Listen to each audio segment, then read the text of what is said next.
Welcome to the Brad Lang Show. I am Brad Lang. And guess what? No matter how many times you say it or tweet it, healthcare is not a right.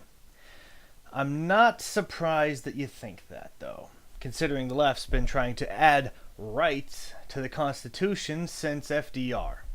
In his 1944 State of the Union address, Franklin Delano Roosevelt talked about what he called a second Bill of Rights. Now, clearly he, nor the left, understand what a right is. Roosevelt talked about things like the right to a useful job. Hello? You already do. You just kind of have to go out and apply for it. The right to a livable income. If you want an income, let's take a look back at that thing I just said about applying for a job. I literally just mentioned it. The right to a home. Yeah, we tried that. 2008 was such an awesome year. The right to medical care. And there she is. The right to health care. Every progressive leftist will get behind a microphone and proclaim health care as a basic human right. And if you don't believe me, there's plenty of footage of it. I think it should be a right. It is just hard to justify because if we have a right, and I think people have a right to health, we're working on trying to make that real in people's lives. This is the philosophical problem we're having, because I believe that health care is a right that people should have, and you don't. I believe, many people in my own state believe, that health care is a right. Right, first, let's talk about what a right is. Now, I'm going to focus on the Bill of Rights and the Constitution, and even then, not all of them, because honestly, almost half of them deal with your rights to a trial and other judicial matters. Now, you're probably going to go read that now to double check, aren't you? It's okay, I'll wait. On second thought, you're probably not going to go read that because this is YouTube. You're probably actually letting this video play at the little bottom of the screen while you look for something else to watch. So I'm just going to keep going. A right, as laid out in our Constitution, is something that is inherent. It's not dependent on others and is wholly within you. The First Amendment, the freedom of religion, speech, and of the press, none of these are dependent on someone else. You can speak your mind, you can worship how you choose, and if you wanted to say, just a hypothetical, if you wanted to write an expose on the scandals of, a multi-million-dollar charity, what would be even more ridiculous? A multi-million-dollar charity that was founded by a former president and the first lady so that they could peddle power and influence in exchange for cash. That does sound like a movie, but unfortunately, that's not. But if you wanted to look into that, you are free to do so. Please, somebody do so. The Second Amendment, the right to keep and bear arms. Now, this one honestly deserves probably several videos of its own, and I will dig into this in a later date, but for now, suffice it to say, you have the right to purchase, possess, and carry a firearm. The Fourth Amendment. This amendment protects you from unreasonable search and seizure.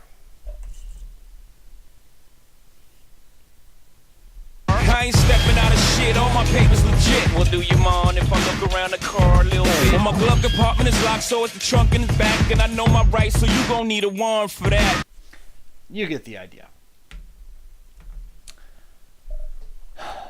Now, what is the difference between the rights enshrined in the Constitution and all of the new rights the progressive left loves to moan on and on about?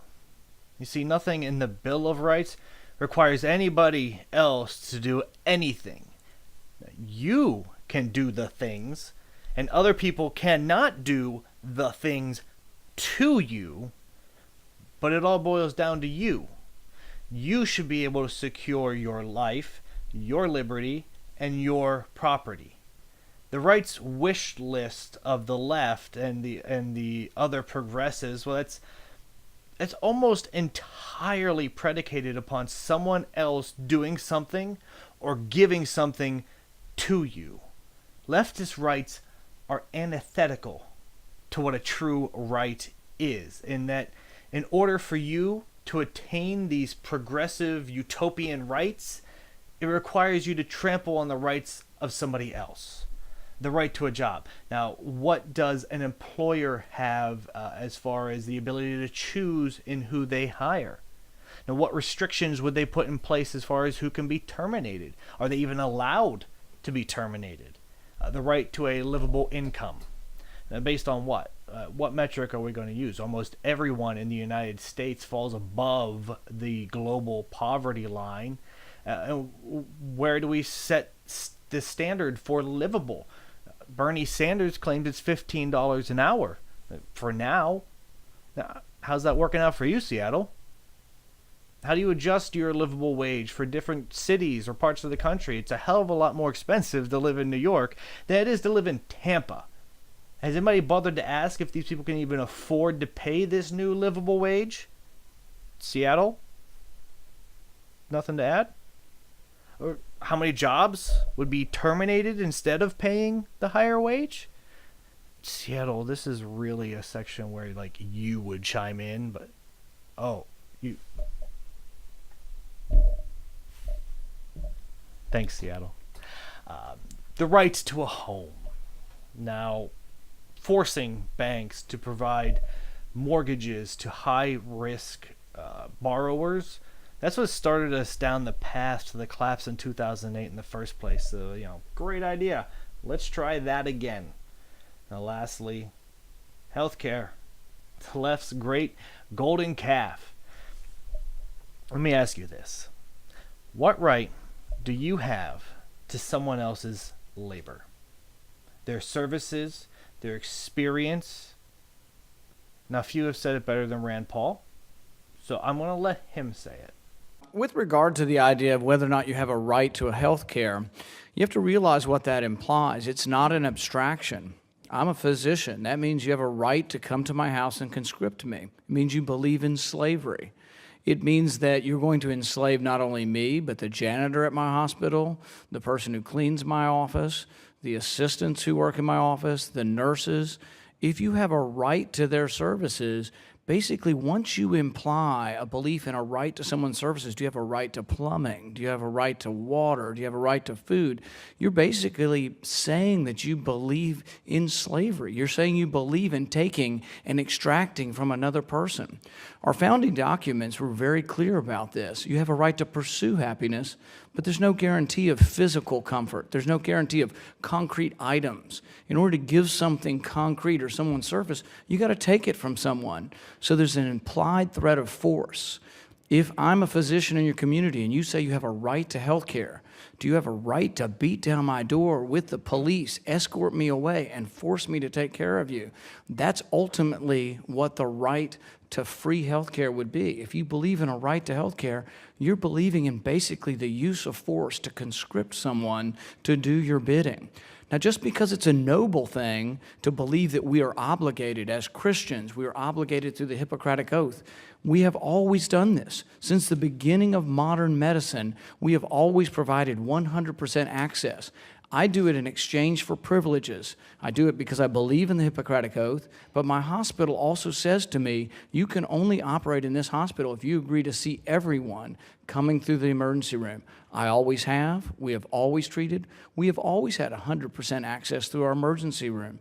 Those were for emergencies. They're not the best place for primary care. We all agree with that. But we've always had 100% free access. Your rights cannot be contingent on someone else. They never have been. They never will be. To stay up to date on all the latest content and videos, be sure to click subscribe, and you can find me on Twitter @BradLangShow. Thanks for watching.